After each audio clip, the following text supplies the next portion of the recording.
Solo, a Star Wars story, stars Alden Ehrenreich, Woody Harrelson, Emilia Clarke, Donald Glover, Thandie Newton, and Paul Bettany, and is directed by Ron Howard, and is the second Star Wars spin-off movie that we have gotten,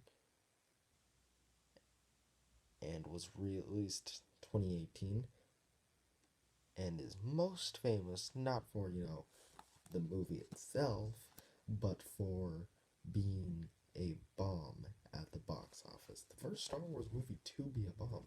All Star Wars movies have been super successful. Up until this point, all three of the Disney Star Wars, Force Awakens, Rogue One, and Last Jedi, made over $1 billion.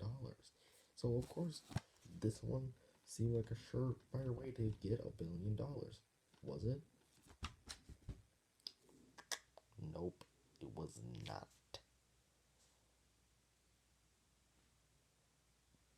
And now there are some reasons for that.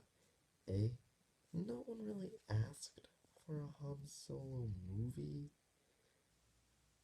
We didn't really need one. And B, it was released 5 months after The Last Jedi, not even half a year. And The Last Jedi was and still is the most divisive Star Wars movie of all time. To release one 5 months after that, I mean, they were asking for it. Now, is this movie bad? No. Is it good? No. It's a little less than fine, I'd say. Revenge of the Sith is better.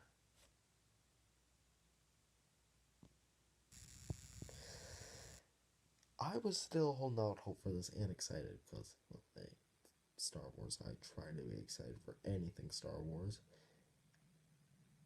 And, I saw talent behind it. Sure, the Phil Lord and Chris Miller thing, firing, I don't really care about it that much.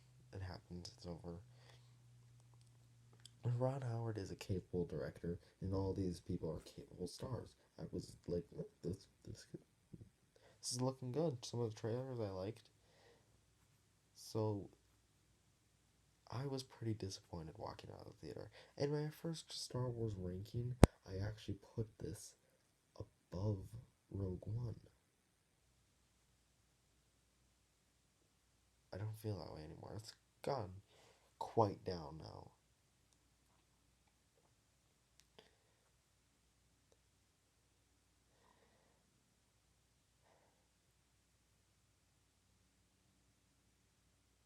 And it is. Well, there's a lot of problems with it. Let's start with the negatives, which can't even tell how many negatives or positives there are. Alright, first negative, a lot of it is dark. Like, not dark and gritty, just, or darkly themed or anything. It's just dark and hard to see. Probably because they were running low, because they were going over budget. Because Ron Howard pretty much reshot the whole movie.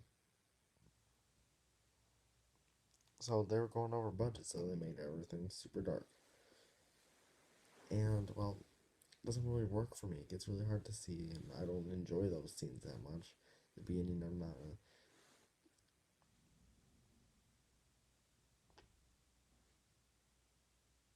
it's really hard to see, and those scenes that have all the darkness aren't that fun to watch.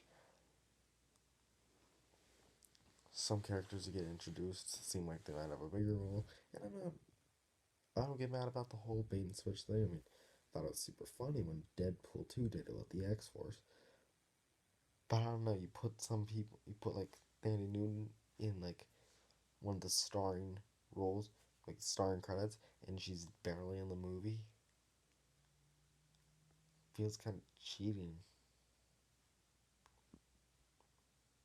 Woody Harrelson, I like him as an actor, he's a good actor,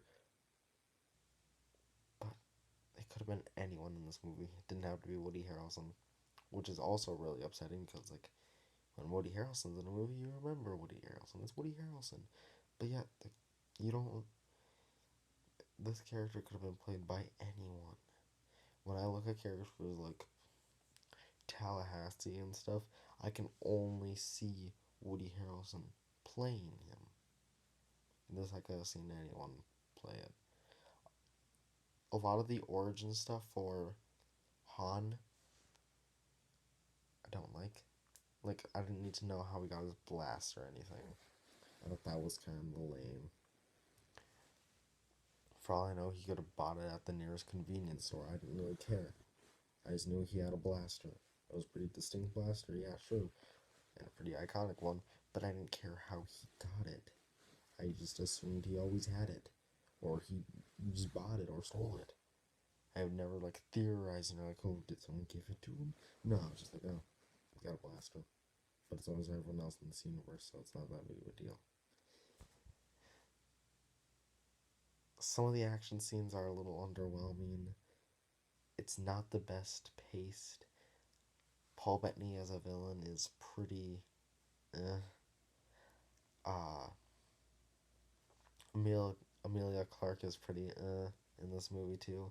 L3 is one of the most annoying characters, I think. I didn't enjoy her in this movie, which is a shame because both previous droids that Star Wars had introduced, BB-8 and K2, so I very much liked. So I was looking forward for L3 being another droid that I really liked. But she wasn't. Now onto the positives. Alden Ehrenreich, I think he did a pretty good job. I think he did a pretty good job as Han Solo. I mean, I wasn't expecting him to be. I didn't want a Harrison Ford impersonation. I didn't want him to be like Han Solo right away. This movie takes place like 10 years before Episode 4. I didn't need all that stuff. I needed a person who I could see growing into him. And while some of the lines and some of the mannerisms, I like, okay, that's pretty far from Han Solo, I can definitely see this character, especially at the end of the movie, growing into Han Solo, the one we know and love in the other movies.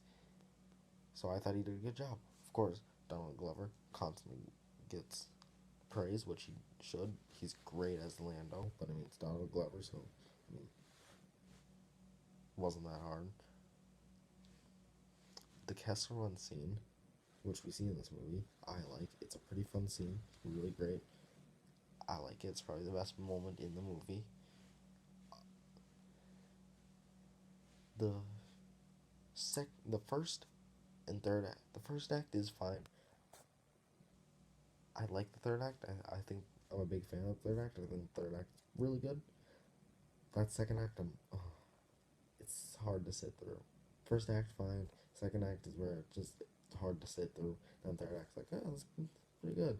And that might be why when it came out, it's kind of Rogue One sort of thing. Like, third act is, while this isn't as great of a third act as Rogue One, or even as good, it's still a pretty fun third act. And that's probably why I came on the movie going like, ooh, I like that. I like that. And stuff. There's some